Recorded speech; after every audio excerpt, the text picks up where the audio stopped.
Content creator भइसकेपछि video त post daily गर्न पर्यो। अनि मैले हिजोदेखि त कस्तो मलाई त केहीमा पनि दिमाग लागेन कि साथीहरू। दिनभरि रातभरि त्यही भिडियो देखेर राति पनि त्यस्तै देखिरह मेरो दिमागले। भगवान्, अझ मोबाइलमा जता हेरेँ त्यही बिचरा स्कुलका कति विद्यार्थी के भयो, कति पुलिसहरू मरे, कति घर बग्यो।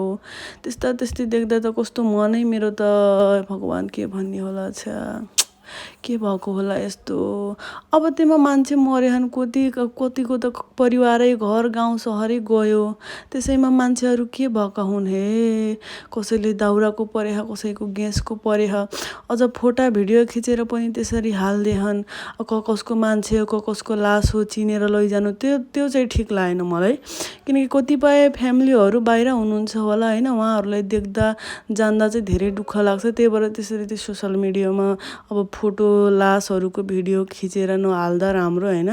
अब त्यो कलमा गरेर आफ्नो के हुन्छ त्यो, अब त्यो कानुनले आफ्नो व्यवस्था गर्नुहुन्छ उहाँहरूले। अनि यो अरू मान्छेहरूले त्यो ठाउँमा गएर लासहरूको फोटा भिडियो निकालेर सोसल मिडियामा हाल्दा त्यो अन्त फ्यामिली कहाँ कता छन् उहाँहरूसम्म पुग्दा त धेरै नराम्रो लाग्छ नि त होइन। अनि त्यो भिडियोहरू हेर्दा म त के बोल्ने हे भगवान्, के भएको यस्तो। जताततै लासै लास।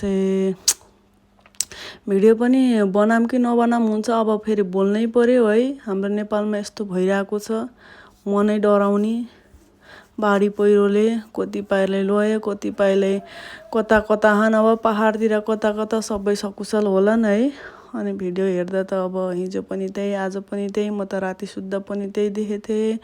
मेरो मन त कस्तो भएको छ कि साथीहरू। छ्या, बिचारा कतिपय बाँच्नु भयो, जो बाँच्नु भयो उहाँको घर छैन, आँगन छैन, आफन्ती छैनन्, कसैको छोरा छैनन्, कसैको छोरी छैनन्। हे भगवान्, के भएको यस्तो।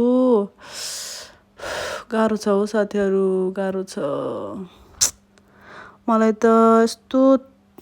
मलाई कस्तो टेन्सन भइरहेको कि मलाई त। हे भगवान्, गाह्रो छ।